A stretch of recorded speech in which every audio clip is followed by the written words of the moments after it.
Hello. Just a quick survey before I start talking. Who here is a programmer?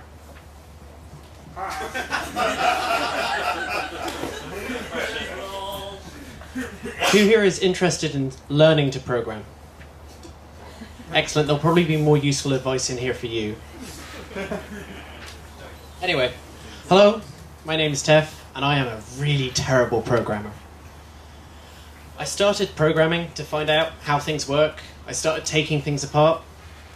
When I was actually 2, I took apart the household phone with a screwdriver. The third time, my parents couldn't put it back together.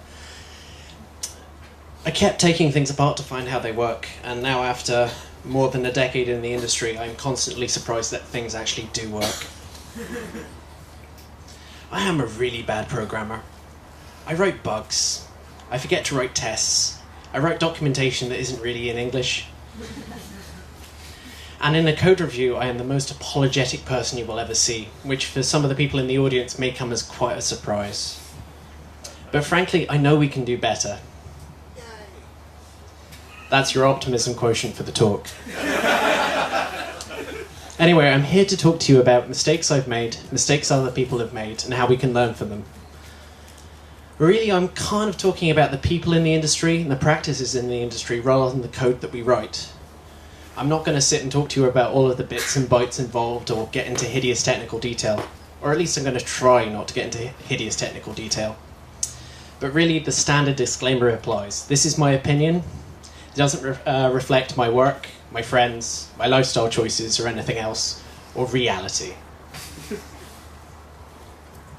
Now, some people have found my opinions useful, but personally I've only found them actually get me into trouble. I'm actually quite wrong about programming a lot, but frankly it's never stopped anybody else writing about it on the internet. So that's a perfectly good place to start, people who are wrong on the internet. Now, there is this constant theme in programming where people try to divide the world into good versus evil, or good versus bad to give it a less political name. Now, when people talk about good and bad programmers, what they normally mean is this. The insinuation is, if you make all the mistakes they made and cargo cult their personality, you will be as successful as they will be. Sometimes it's a little bit more veiled. Now, a noted programmer who likes to call this the Blub paradox. Has anybody heard of the Blub paradox? Basically, it's a smug Lisp user. I won't call him out by name. But he made his money selling an unmaintainable Lisp program to Yahoo. So unmaintainable that they replaced it with Perl. They could not find anyone smart enough to understand the hideous mess that he had wrecked. And in learning from selling all of this stuff, his stuff off, he decided to write an essay called The Blub Paradox about anybody else who didn't understand how clever he was being wasn't as good a programmer as he was. He also claimed that if people understood Lisp, they would have prevented September 11, 2001. This is actually on his website. He doesn't link it anywhere because he feels some shame, but it's still there. The next one is a more recent one. Somebody decided the best way to explain programming was in terms of politics. Now, if you've ever talked to a programmer, they like using accurate terms. So what he decided to do is go, programmers who like these languages are liberal, and programmers who like these languages are conservative. And as a software liberal, I think this one's right. So what he actually managed to do, which is an amazing thing for a blogger, which was actually drag down conversation, prevent any intelligent discussion. And now people are happily posting on the internet going, I'm a software libertarian. Why do people do this? Why do people feel the need to divide the world into good and evil? There are 2 reasons. Everyone loves a simple answer to a hard question, especially a wrong answer. And people love blog hits. It's been well known in tech journalism for years that the best way to get page views is not to say anything informative or right or informed. It's to troll people. And that's exactly what he's done. Now, to just go on to an aside, there are many asides in this talk. I make no apologies. How many of you heard the myth of the genius programmer, or that some programmers are 10, 50, 100, a million times better than other programmers? How many of you know where that comes from? Haha. Somebody's watched a talk I linked on my Twitter feed. Right. This came from a study in 1960 about batch processing versus interactive processing, with 12 people in an afternoon. And since that day, everybody has repeated the myth that there are fantastic programmers, somehow geniuses that can reach out and create wonderful worlds. But honestly, after working in the industry for a while, I don't really believe it's true. The people who sort of repeat this myth are the ones who sort of go, I have nothing left to learn because I'm fantastic. Some of the other people repeat this myth as if to go, I can't do this, it's too hard. All this myth does is prevent people from learning and trying to grow as people and trying to learn and understand things. It's a constant excuse for ignorance on both sides. Really, when you ever hear the term a genius programmer, sometimes it's called a rock star, or a ninja, a founder, an entrepreneur. What they mean is someone who's willing to work 80 hours a week and only get paid for 20 of them. This is another common myth in programming. For some reason, people think owning a penis means that they understand computers. It's terrible. If you believe this, you're not only a terrible programmer, you are likely a terrible person too. If anybody wants to take me up in an argument about this afterwards, I'll fucking have you.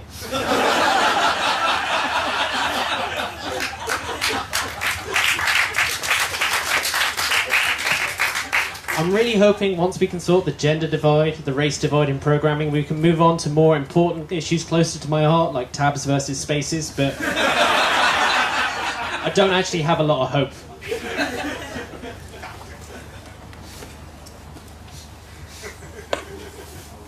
There was actually a study done. They divided people into two groups, one of which was told, gender has a difference in your ability, the other one wasn't. In the group that was told gender has a difference, weirdly enough, the gender that was told they are better than the others did slightly better. In the other group, everyone did better. Everyone. If you believe these sorts of myths, all it is an excuse.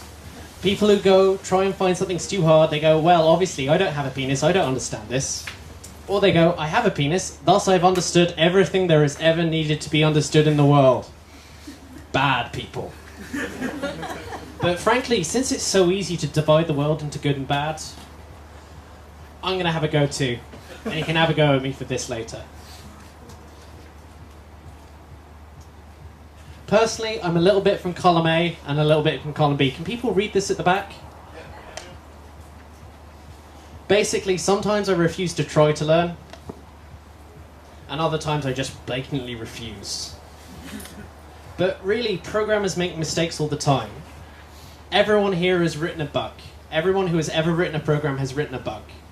It's a constant field of mistakes. But the biggest mistake I have ever seen in programming is optimism.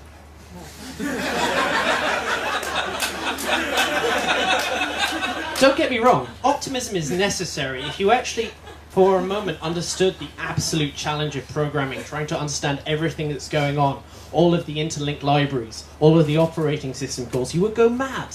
Absolutely insane. Optimism is absolutely necessary to do programming, otherwise we would sit and curl up into a small ball drinking whiskey. But you can tell an optimistic programmer, they have this saying, it goes, you would think that. You would think that we'll be able to sort this thing out. You would think that they'd be able to fix this bug. Every time they're being optimistic, they're underestimating the absolute difficulty and treachery of programming in the real world. Don't get me wrong, things could be better. Things could be much better. But we go out of our way to fix bugs, we run tests, hopefully. But really, we don't do anything to fix the situations that lead to bugs. We don't go around trying to fix people. Mistakes come from the environment too.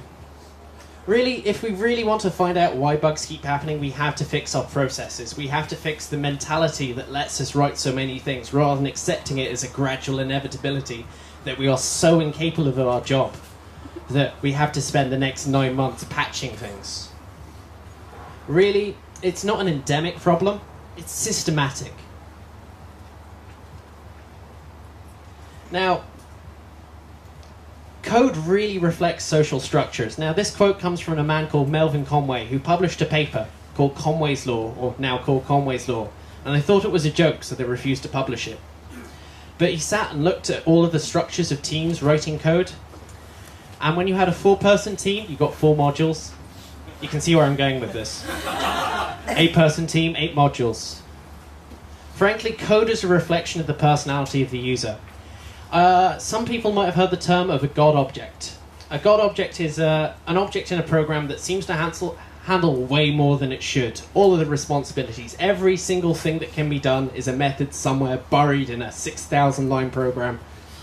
These objects come from godlike programmers, people who believe they are responsible for everything that is going on in the system.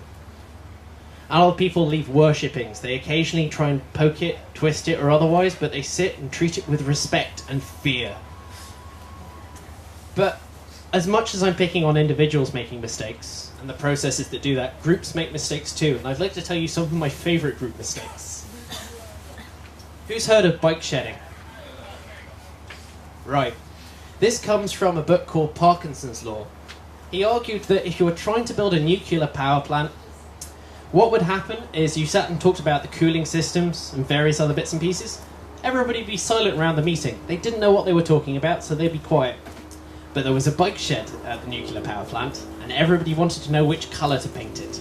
Suddenly, the meeting room erupted. Everybody had their favourite colour and preferences. Quintessentially, when there's no domain experience, there's no actual knowledge involved in the decision, everyone can contribute, and everyone will, whether you like it or not, and they won't shut up about it. Quintessentially, everybody wants to feel part of the process, want to feel they're making part of the decisions, and they will happily try to stick their thumb, well, it's a Danish saying, sticking their thumbprint on things. So, when you lower the barrier to entry, you realise that all you're going to do is waste everyone's time somewhat, because everyone has a favourite colour, and no amount of argument can solve it. Another favourite of mine is called the group project. In a group project, a bunch of enthusiastic people go together and go, if only we all got together, if only we all tried to do something together, we could make something awesome. I've got a list of ideas I didn't find interesting enough to do on my own, but maybe some of you guys will really like them. The reality is collaboration requires leading by example. And by example, I don't mean being someone with lots of ideas. I mean someone who actually enacts on their ideas and actually tries to get stuff done. If you're really enthusiastic about a project, if you've seen around here, people will come up and help out. On the other hand, if you stand on stage and go, I've got the best idea in the world, people will sort of troll you from the back rows. Really, people have this idea that ideas are golden, ideas are perfect, ideas will save you from every type of hard work in the world. But ideas are multipliers for effort. Even the worst idea in the world can still make money if you put enough time into it. But really, if ideas are all you have, you're an idea guy.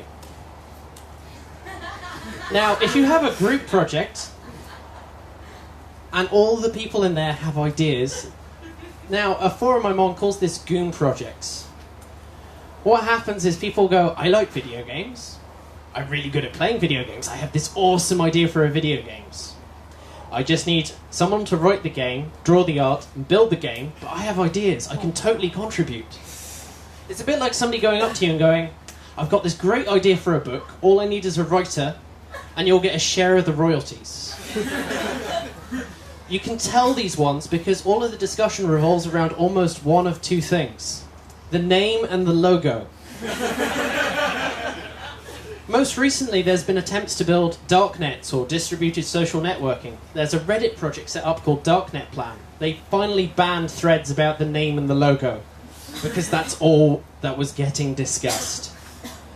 People who come up to you and go, I really like your project, I really want to contribute, I've got an idea for I'll set up the wiki, I'll set up the press camp. they're not going to help anything. I'm sorry.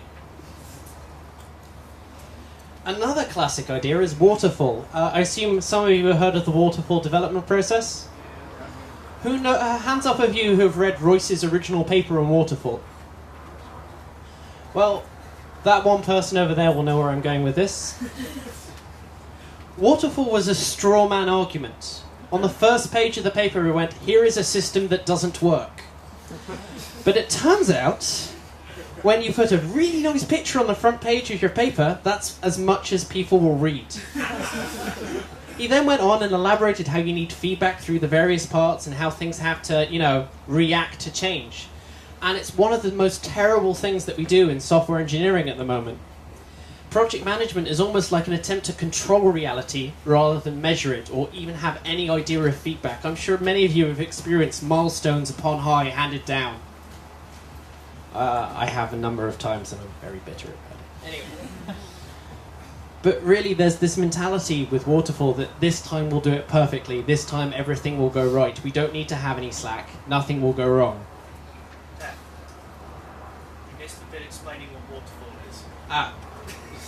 Waterfall, have you ever seen the cartoon about birds in a tree? The birds at the bottom of the tree get covered in shit, and when they look up, all they see is assholes. That's basically what Waterfall is. It's the idea that you get all of the design, all of the slack, all of the anticipation of things that will go wrong months and years down the line in 3 months. And then if they happen further down the line, that's their problem. So you will get designs that don't work, constraints that don't work, and it's your fault and you have to clean up after the mess. This often ends up in crunch time. It turns out we don't need to do risk management. We don't need to worry about Slack because we'll just make the programmers work for 80 hours a week. That's all they're good for. Does everybody understand Waterfall now? But really, it's not just people, practices, methodologies, companies. We also don't know how to find good programmers or reward good programmers. Now, how many of you heard of brain teasers and interview questions? Do you know what you should do in an interview when somebody comes up to you and says, "Why are manhole covers round?" Leave.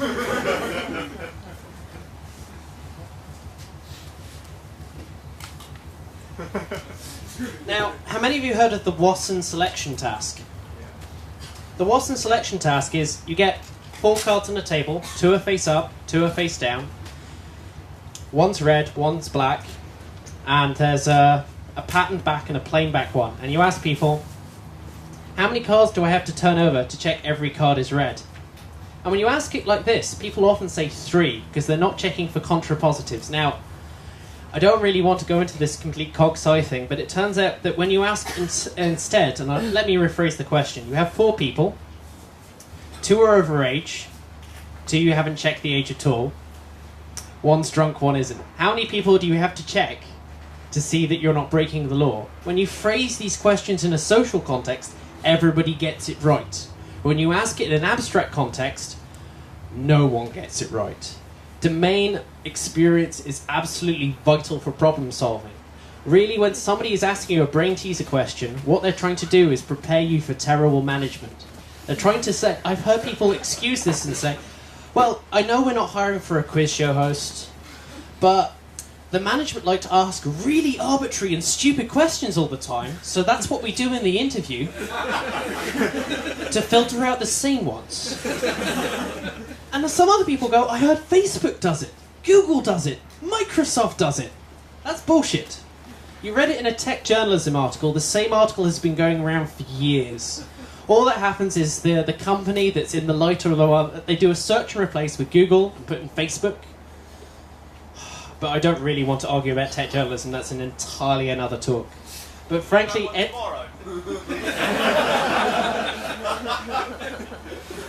But frankly, if you find a company asking brain teasers, it's a really good sign that the job is terrible and you should leave. For your own sanity. I've made this mistake countless times and I don't want to see anyone else do this.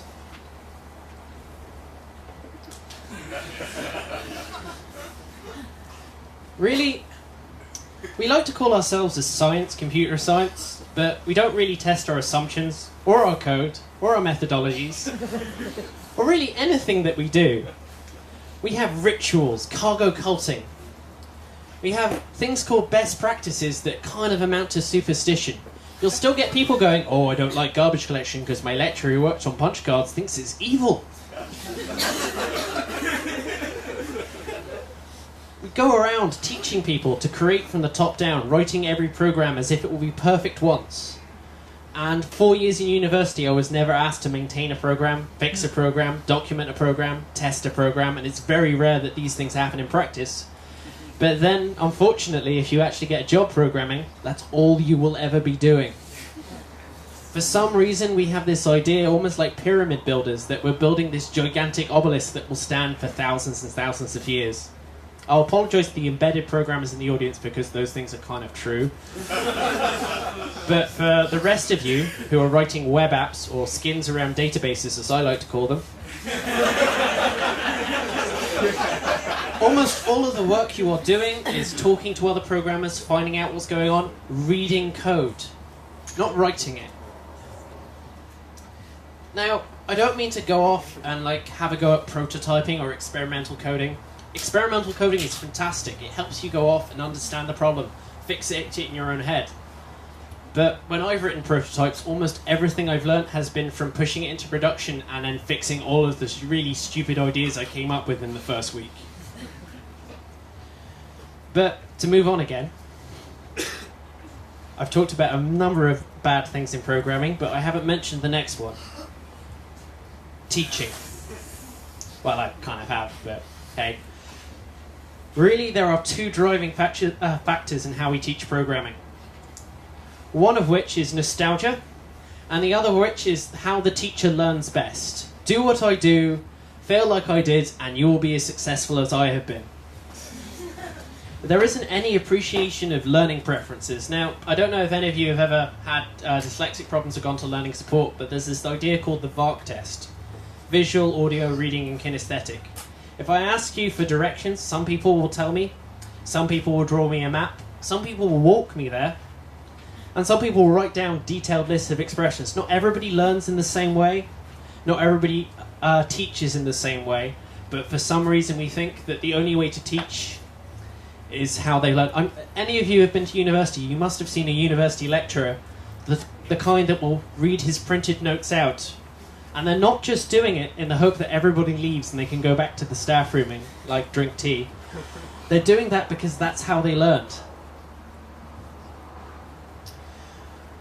Really, what we want to do is encourage people to learn rather than dictating their learning course to them. A vital skill in programming in the real world is Googling, looking things up on your own, being thrown into the deep end. But we don't really encourage that. We kind of go, here are your learning outcomes, tick the boxes and you're done. In fact, when I was at university, I had to sit in a tutorial class and the tutor finally gave up trying to explain anything that was going on. And for the last tutorial lesson, all we did was chant. He told us to chant public, static, void, main. He'd given up absolute hope of trying to get us to understand, trying to be engaged, trying to learn, or even being enthusiastic. The only thing that would save his face was everyone getting at least 1 mark in the exam. You can see the difference between adult education and child education. Adult education, if people don't like it, they leave. In child education, if people don't like it, we send the police round. Really, there's a sort of lack of respect for learners. There's this whole sort of I know best. Personally, I've learned the most that I have about programming from sitting down with somebody else who asks the most amazing questions, and I have to think about what I'm doing. I haven't learned anything from being on my own, or just assuming that I know everything from the beginning. So really, if somebody asks me, I want to learn how to program, my first question, and it should be a question that you ask rather than telling them straight off, is what do you want to create? What do you want to build? So, just on a bit of random unsolicited advice, if you do want to learn programming, find the languages and the tools that your friends use, because otherwise you're going to be screwed when you need help. Find something that's easy to install. Find something that doesn't require going through a 300-page manual on how to open a certain dialog box and navigate through the menus. It's just not fun. Don't worry about object orientation, functional programming, and all of the crazy things that some of your friends with weird hair are talking about. Really, learning to program should be about play. It should be getting things up and running in an afternoon and seeing what happens. It should really just be about poking things and hopefully not crashing your computer. Learning programming shouldn't be the means to an end. It should be something you're doing in order to do something actually fun. Now, I've touched on the idea of learning through play, but what I like to suggest is people, they get a sandbox environment. They find, like, has anybody ever used Logo or a Turtle graphics? Yeah. Keep your hand up if that was the first language you ever started. Yeah, that's why you're stuck with it. That's why you've never escaped programming. It was so much fun in the beginning and you've been trying to find and recapture that ever since. I know I have. Now, I am recommending all of these things, and I talked about how nostalgia and learning styles kind of dictated how people teach, and I am totally guilty of this because my first language was Logo too. Logo was introduced by Seymour Papert in a book called, well, he wrote about it in a book called Mindstorms. If you're wondering, the Lego set is named after the book, not the other way around. One of the biggest ideas that Mindstorms elaborates is this idea of the math world, this idea of an environment in which the person at the front of the computer can dictate the terms, dictate the rules, dictate how things happen. A beautiful story was someone who was having trouble writing English, having trouble getting all the verbs to match, the tenses to match, was asked to write a poetry generator.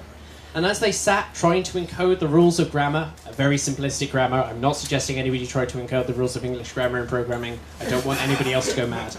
But as they sat and did this, they suddenly clicked, because they suddenly found a way to formalize, to sort of internalize the rules of the thing that we're doing. It was no longer a black box, a thing that mysterious things happened and stuff came out the other end.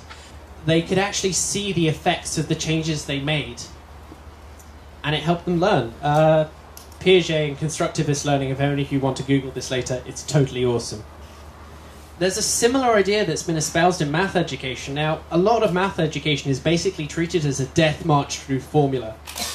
They call it problem solving, but really what they mean is find that bit of the book where we told you how to solve this problem exactly and then write it down on the piece of paper. Instead, they argue that you should teach maths by asking people, how do we measure if you have a box and you want to know the volume, you ask the children, how do we measure the volume? And they all come up with ideas all on their own, as if by magic. It's almost as if they're like enthusiastic before school crushes it from them.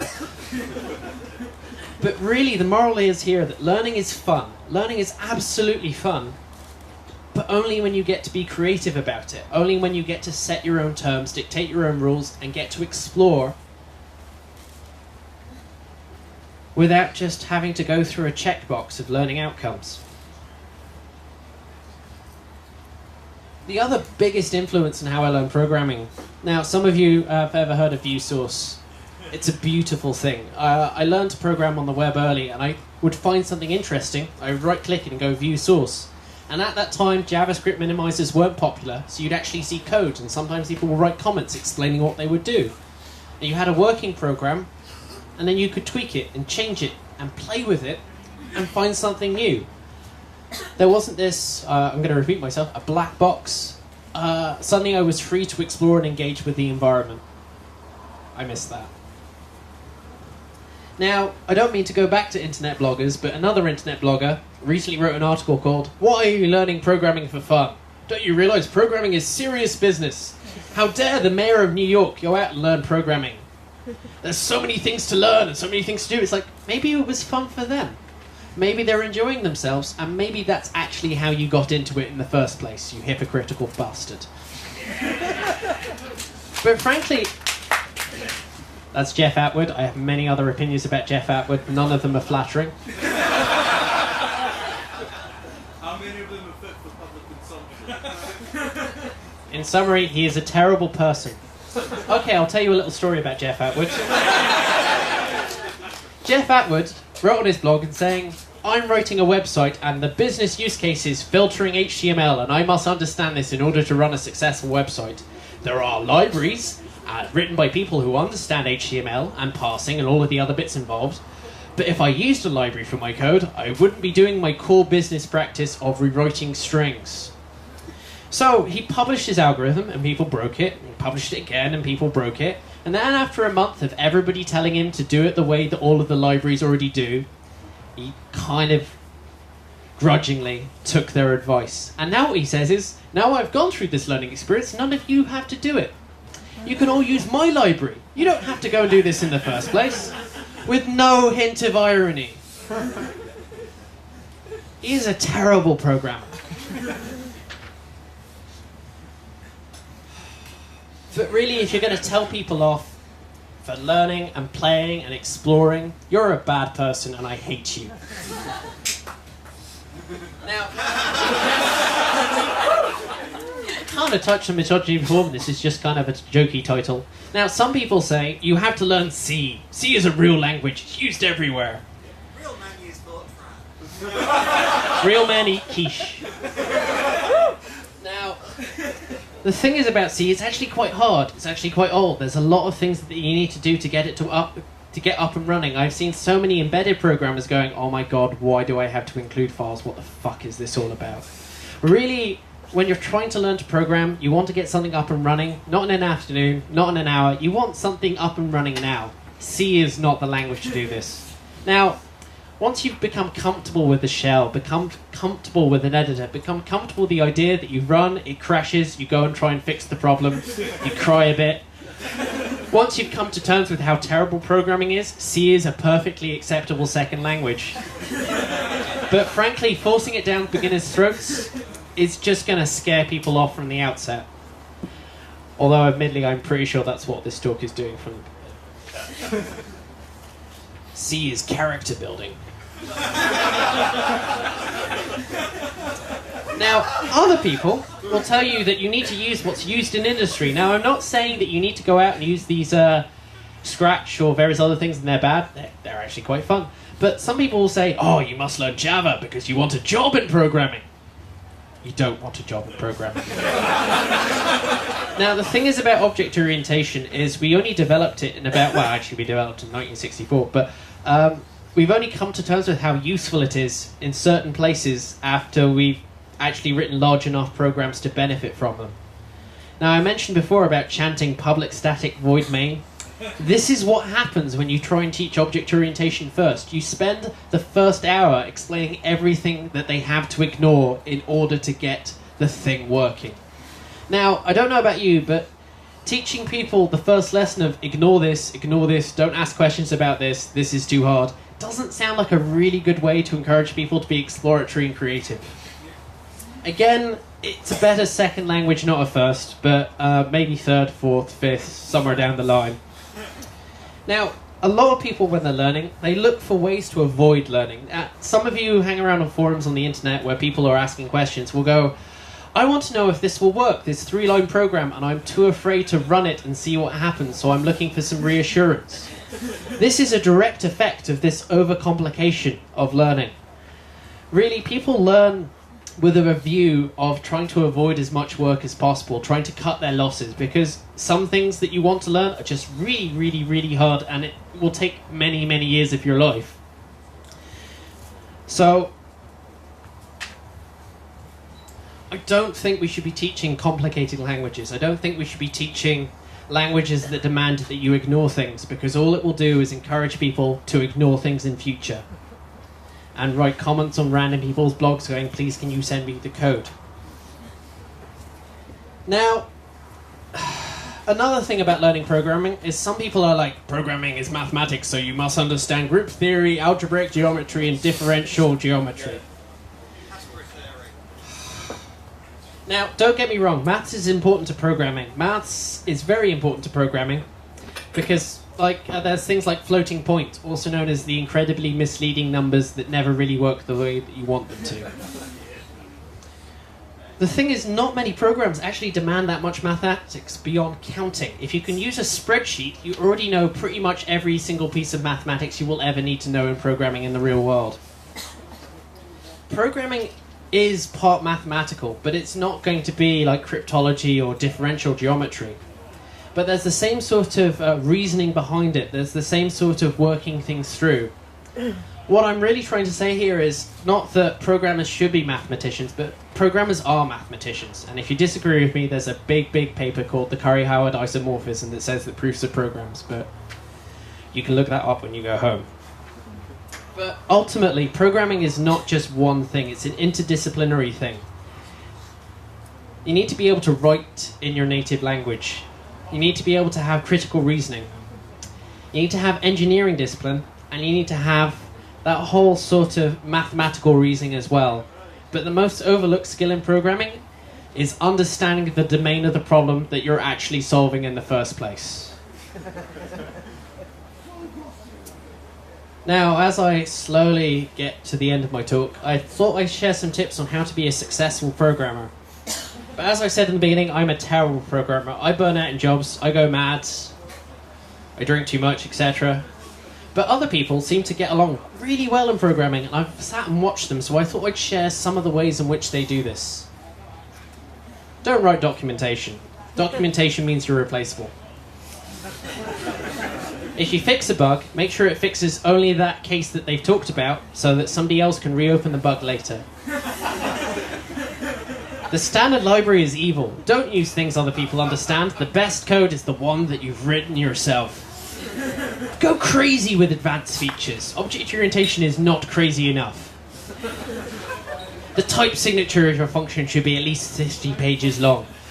I had a boss who was a PhD. I shouldn't be mentioning about this because it's being recorded, but the thing is, whenever he wrote a program, it wasn't to solve the problem, it was to demonstrate how smarter he was than everyone else in the room. Every single feature was in a different file. And it was fine for him, he could keep all of this complexity in his head. I'm really terrible, I'm really stupid, I can't keep any of this complexity in my head whatsoever, and I constantly struggled to do any of the things they were doing. Eventually I caught up and I realised that the entire program was stupid from the outset, but that's another story entirely. But really, you want to use an abstraction, modules, especially if you have to use all the modules together in some weird, awkward incantation to actually get them to work. That works wonders. At a previous company, we had a term called Andre bugs. Now, I'm not going to name the company. I might if you goad me. What we did was we did flight prices, and we had to get child prices for flights. And so what he did is he hard-coded the percentage of an adult flight that would be for the child price. And so somebody would open a bug saying, this flight is wrong. So he'd change the percentage, close the bug. And then 2 days later, someone else would open a new bug saying, this different airline, from a different person, this is also wrong. So he'd change the percentage and close it. And what management saw was all of these bugs being filed and closed within 5 minutes. He is the most productive programmer they have ever seen. Don't forget the useful things like non-deterministic tests that never pass unless you kind of stand on one leg and sort of sacrifice a chicken. Remember, if it takes at least a week to get all the stuff installed on your machine, that's perfect because no one ever can keep up to what you're doing. But ultimately, being a successful programmer is being a solipsist, pretending there are no other people in your team and you're the only hero that can save the world. But ultimately, if you sabotage your company, you will be rewarded. The only time I was actually praised at this job was when I stopped working for 2 weeks and I decided to play something called the CC game. Every time you get an email, you reply to it and add someone else in the company. If you can, copy and paste emails from someone else into the new email, but make sure it's in a Word document. Using the company's formatting, they love that. If you're wondering when you win, it's when the CTO is finally on the end of the email chain and he calls a meeting. And the person who actually raised the bug gives up, throws his hands up in disgust and refuses to talk to anybody anymore. But ultimately, you need to create work for yourself that only you can do, and that's how you will be successful. On the other hand, if you want to be a good programmer, the best way to be a good programmer is try to get fired as soon as possible. You need to stop trying to write code and you need to try to read code. Now, can you imagine if you were trying to talk to an author who writes books? and you went to their house, and it was barren, and the only books on the shelf were the ones that they had written, and because that was all the experience that they needed. I have been to a sci-fi author's sci-fi author's flat, and it was scary. It is the most books I have ever seen in my life. I feared for my life, because they would just fall over if you breathed in the wrong place. But frankly, we sit and pride ourselves on all the things that we've created rather than all of the things that we've learnt from. There's another sort of adage to that, in that often I've been going through CVs and people write, I have 10 years experience of C++, and you don't see what they've read, what they've done, or what the other, and pretty much all that means is I've done 1 year 10 times. Now,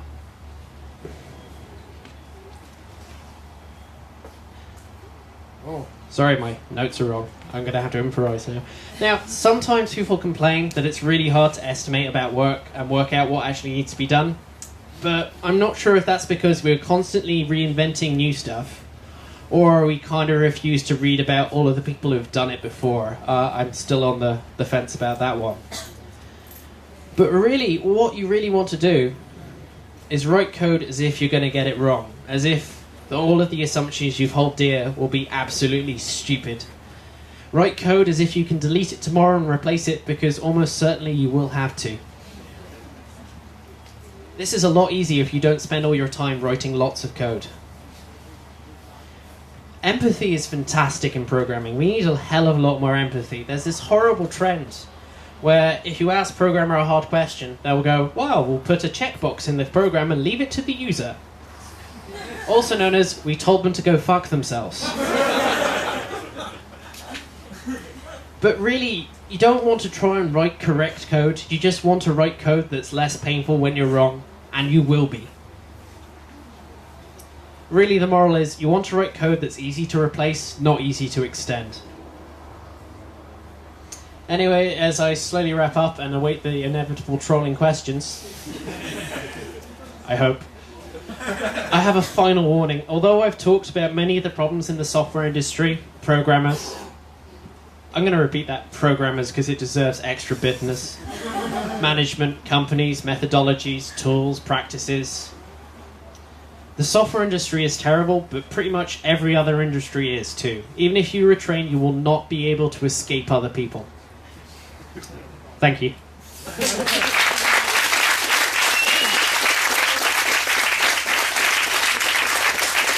So, who wants to go there? Any questions? One, two. I know that was kind of shrouded in humour a little bit, but I guess there was a kind of a serious point there.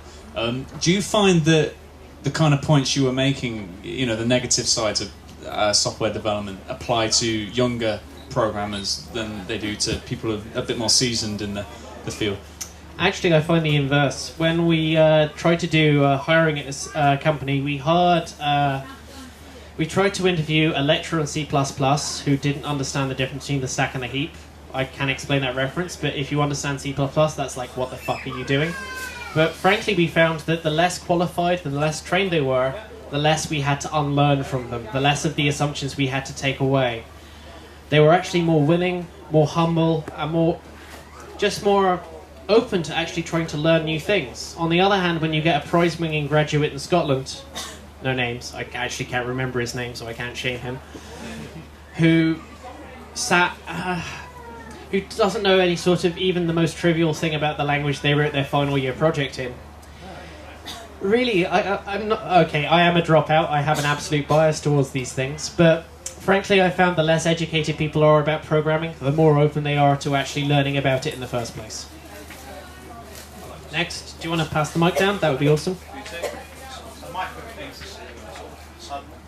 You spoke about education. Speak into the mic. Is it on? Hello, can you turn this mic on? You spoke about education in the university or school, whatever. But I find there is also an issue with education at workplace. I'm struggling with actually new hires or relatively new hires who literally say things like, when asked if you read about this, they say no, but I think. And quite often, naturally, what they think someone else already thought about, and they didn't come to the same conclusions. So it's a struggle for me. I'm not sure what the question was, so I'll just improvise an answer. Maybe I'm just channeling my frustration. It's okay, that's what I've been doing for half an hour. I think everybody else is entitled to it. There's often talk about a skills gap in employment, and normally what it means is we don't want to pay for people who know what they're doing. But there's another side to the coin. We want people who know exactly what they're doing from the outset. There is a complete abandonment of apprenticeship and mentoring.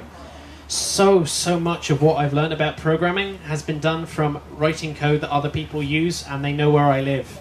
And I live in fear still to this day. But we kind of almost expect everybody to know things absolutely from the outset. So either you need to aim higher or aim lower. You need to either pay more for the people who you actually think will know these things, or you need to be willing to spend time to invest in the people and get them to learn. But when you do invest in these people, they're really easily exploitable and they'll happily work for long hours. So it kind of works out in your benefit anyway. Is there another question from the audience? If you want, raise your hands. I promise not to be too mean. Or have I stunned you all into silence? Excellent. Oh, one more. Oh. Given what you say, I know it's thank you. This is kind of a hard question to answer, I guess. I love hard questions. Where would you say the solution is then to these kind of problems? I know, there's a big question. But let me put it this way. There's this thing, isn't there, the C what's it called? The C thing where they try and get kids to learn programming in schools. Do you think that's a solution? Do you think teaching kids how to manage managers is a better solution, you know?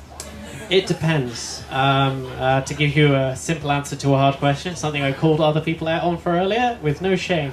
Now, the thing is, it's a really hard problem, but that's because it's lots of different interlinked problems. Really, if you give me a more specific example, like I'm young, I'm going to a company, I want to learn things off my own back, sort of thing. It's the...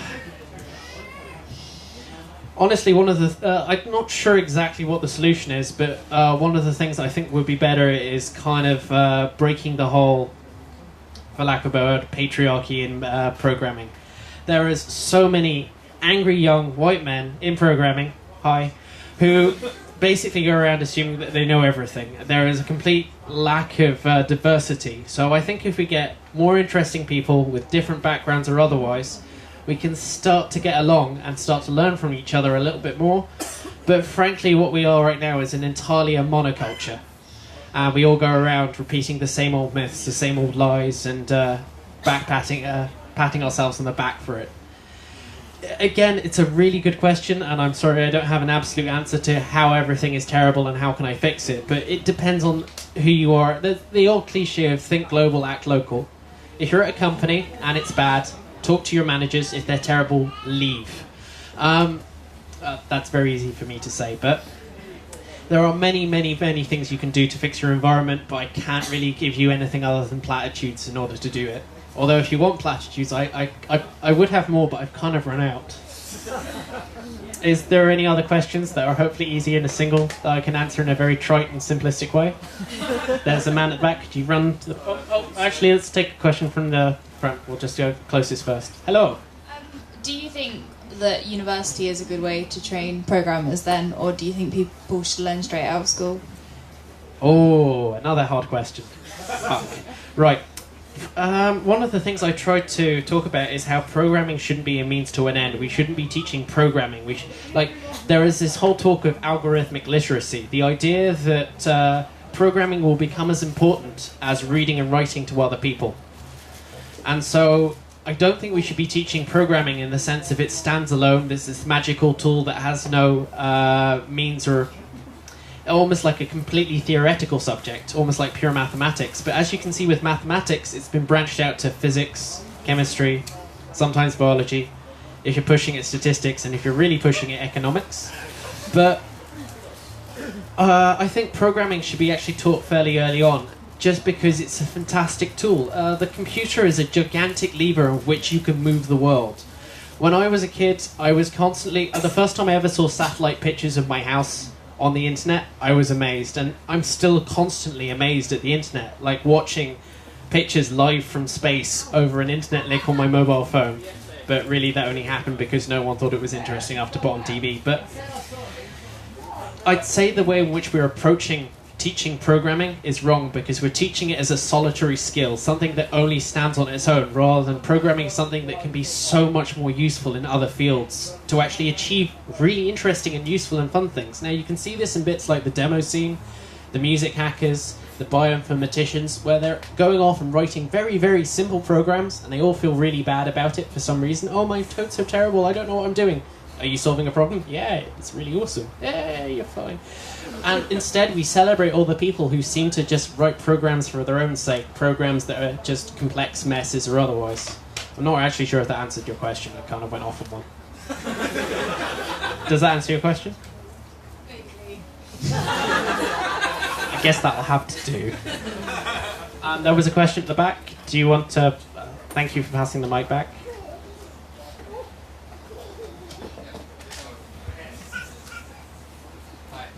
So I completely agree with your point that, you know, it's great when you have a student who knows what they want to create, and then you help them find the tools to do that.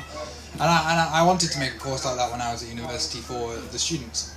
So I tried to make a course, and I was like, okay, so lesson 1 in the course, what do you want to make? And they were all like, I thought, yeah, I don't know. Like, you tell me what to do. And I mean, there are some students who really took that, but most of the students were like, no, I'm too used to this. You know, maybe they're too used to being just fed it. Basically, education got to them before you could help them to learn.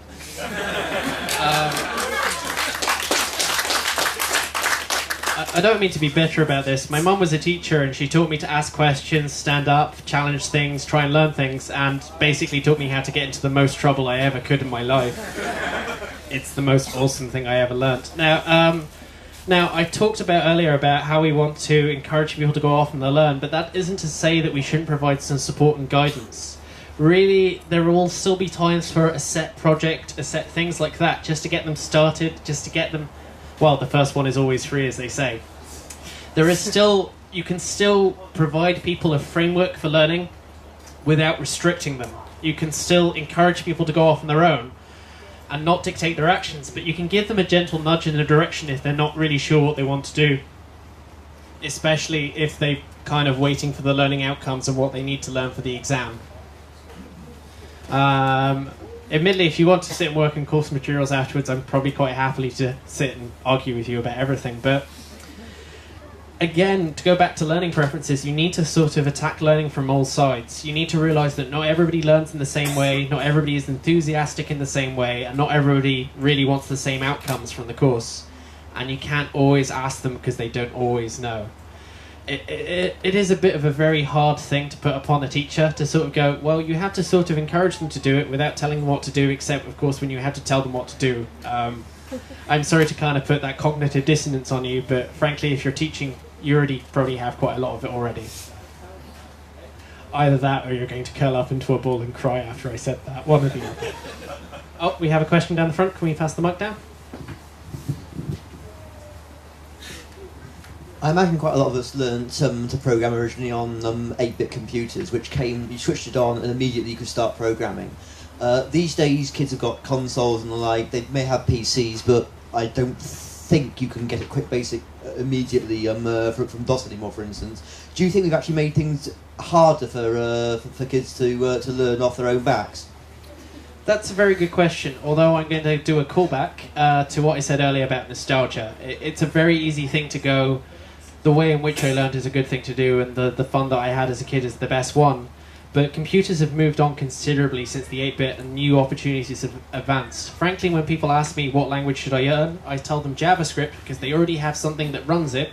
And the best thing is they can stick it on a web page and share it with their friends and show off instantaneously. When I was a kid writing an 8-bit program, I had to drag them round to my house or copy it onto a floppy and hope that it didn't break along the way. But now I can kind of write a little tiny program and share it with people all around the world and see what I'm doing. So instead of trying to look back to how things worked and how they were awesome, I think we should try and look to how we can take advantage of the new technologies and bits and pieces. almost all of those kids may not have access to a BBC Model M, but they do have a phone in their pocket with a web browser that runs JavaScript and can do amazing things. So I'm not going to say it's got worse, but I will say it's got different. The goalposts have moved, and kind of looking back with a sort of heady nostalgia. Admittedly, I did that earlier with Logo, but actually, on Logo, I did write a logo interpreter in JavaScript and put it online, and every so often I abandoned it 2 years ago, and every so often I go back and look through the gallery and see what people have been creating, and I am somewhere between shocked, horrified, and absolutely surprised. Sometimes people draw swastikas, sometimes people draw giant cocks. Other times people have found out how to draw houses or spell out their name and various other bits and pieces, but as I look through all of these crap drawings, I know they've been having fun and they've been playing, they've been enjoying, and maybe I've sucked them into the mistakes that I have made. So, I guess to answer your question, or although I'm pretty sure I've answered it through probably repeating myself now, we need to take advantage of the new technologies rather than just simply looking back to the past. We can still get the instant on environment, we still can do those things. There's things like Squeak, there's things like Scratch, there's things like Alice. There are lots of environments for people to play and explore that are actually very accessible. And we shouldn't be trying to go, well, the only way in which you can learn is on an embedded computer, because when you put it like that, it does really sound like go fuck yourself. I hope that answers your question without being completely insulted. No, I completely forgot about JavaScript, you're right. Okay. Is there any more questions? Oh, we've got a question down the front. Could we pass down the mic and hopefully it will be turned on? Hello. Hello. We're standing a foot from almost a meter or two from each other. Face to face if you like. All right. Hello there. Let's not get the mics too close together. Right. Picking up on your theme of embracing the new, why do we need to teach people to program at all? Why don't we just give them a Stack Exchange login? Because that's teaching them to Google for answers to industry questions rather than teaching them to program. Stack Exchange is the most awesome thing in the world because people no longer have to go to expertsexchange.com to find out why their undocumented Java library which their boss has forced upon them isn't working. Stack Exchange, has anybody ever heard of the term the XY problem? The XY problem is this. How do I get the last 3 characters of a file name? What are you actually trying to do? I'm trying to get the extension. Extensions aren't always 3 characters. You actually want this sort of thing. The XY problem is basically that people ask questions in terms of the solution they understand rather than the problem. And people will ask questions on Stack Exchange in terms of, I've come up against a brick wall along this really stupid way in which I've been solving the problem. What's the immediate answer I can get to keep going for the next 5 minutes until something else breaks? There isn't an encouragement on Stack Overflow to actually challenge the person's question as being valid, challenge their actual methodology, their assumptions as being valid. There is just a sort of instant reward for doing this. If you meet somebody with a high Stack Overflow reputation, that means they are probably an excellent copywriter rather than a programmer. The entire reward system is about being first to answer a question, copying and pasting other people's answers and summarizing them, rather than actually helping people understand the problem in the first instance. Now, I did mention I hate Jeff Atwood. I hate him with a passion. If he's ever watching this talk, I really do hate you. This isn't a joke. Stop writing. I am never going to forgive you. You're a terrible person. But I don't think that giving them a series of questions and answers asked by people who don't know what they're doing is going to be a good way to encourage them to learn on their own, experiment on their own, and try out new things. Don't get me wrong, giving them a counter Stack Overflow can help them in certain ways, but I don't think it's going to encourage the right sort of attitude, the right sort of, well, for lack of a better, smaller word, examining contrapositives, challenging their own assumptions, let alone the assumptions of the rest of the world. Is there any more questions? Go on. Hey. Who's Jeff Atwood? Jeff Atwood writes a blog called Coding Horror, where he basically either copy-pastes from Wikipedia or books that other people have written, and in between he tries to solicit his own opinions, which are always terrible. Here, look, I'm writing a book about programming. Here's a chair that I like. Ooh, isn't it cool? And the only time people actually find his comments insightful is almost always when there's a sentence written at the top, and then 15 paragraphs copied pasted from Wikipedia. Joel Spolsky is also a terrible person. Basically, if you read the book Peopleware by Tom DeMarco, you can go back and see that Joel Spolsky is not exactly full of shit, but basically an excellent photocopier of other people's actually intelligent advice. Or actually, on Joel Spolsky, he recently wrote a post a year ago saying, "Do you know what I hate? People who write anecdotes dressed up as information. The people like Malcolm Gladwell who feel the need to tell a story rather than actually help people out." Without any sort of irony, he also wrote a book called GUIs for Programmers, where he talks about, "I worked in a bakery. Writing a GUI program is very much like working in a bakery. Let me tell you about this." Fred Brooks is the same. He's written 2 books, one of which is "So I Wrote an Operating System. Let me tell you about how everything you're doing is writing an operating system." And "So I Built a House," which is his most recent one. Let me tell you about how programming is like building a house. We have this terrible, terrible thing of generalization in programming where we find something that works and we will just happily mash it into everything that comes along. It's the same problem I mentioned earlier about how bringing political philosophies into programming chat kind of destroys everything. People will happily take one thing that works in its domain, throw the domain away, and then apply it somewhere else. It's because finding something that works is considered so remarkable. Well, somebody from the back just said finding something that works that is considered so remarkable. Not unless you get it right the first time. JWZ wrote a rant going, "There's nothing worse in life than getting it right the first time because no one will ever believe you. And they will spend all of their time making it wrong repeatedly until they slowly learn the things that you learned in order to come to that decision." This sounds like a communication problem. Really, we kind of treat programmers as if they're like solofists, as if they're individuals working on their own programs, never having to share. The first time people will ever have to look at other people's code is pretty much day one of the job. For 4 years, all they do is they get people to work on individual projects. In my university, they actually got people to work on a group project, which was known as the hazing. Industry loved it, and they always say, "We love your students, they love your graduates, because they've already been broken by the time they get out of it." I think university group projects teach one lesson, which is never trust anybody. Thank you, that was a nice ad-lib comment from the paranoid in the back. Middle. Is there any more questions that I can kind of like pass off with sort of wry wit? Do you have a question? Or are you just like being excited and waving your hands? That wasn't a question. Oh, we've got a question over there. You can use the mic if you like, or I'll just repeat back what you said in a way that makes it an easier question to answer. What's your feelings on the proliferation of courses, very specialised courses, like learning video game design, as opposed to general computing?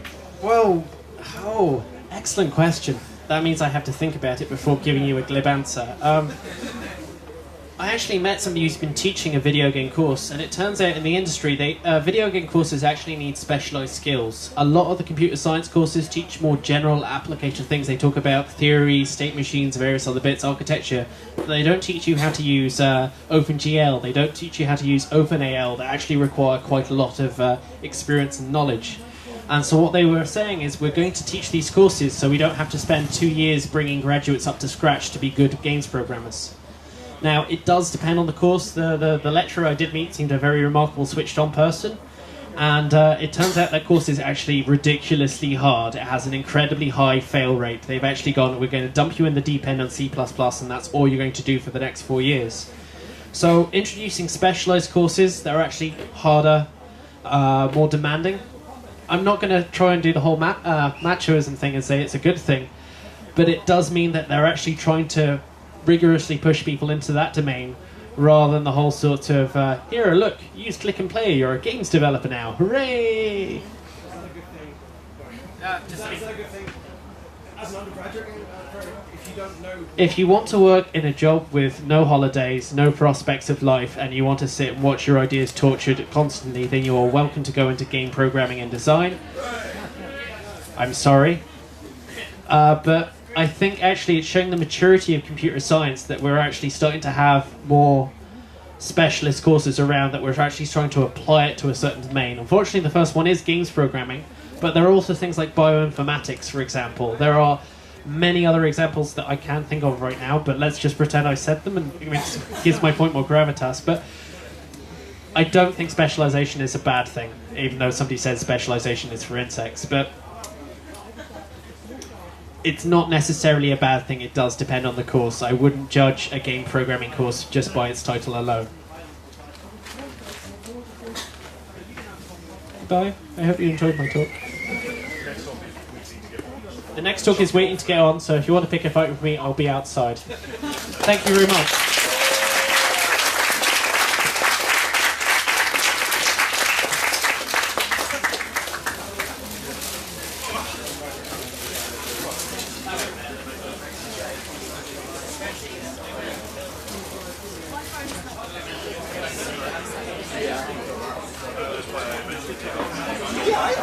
I really like it.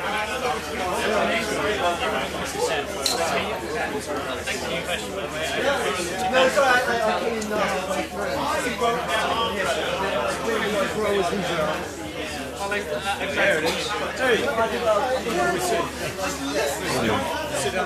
You prepared for your talk for 11 o'clock tonight?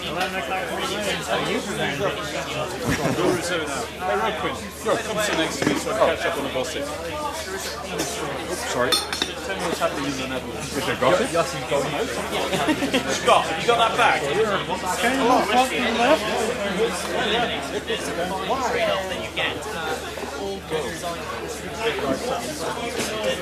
Oh yeah. I'm a big guy. Is that your part? Is that your beer?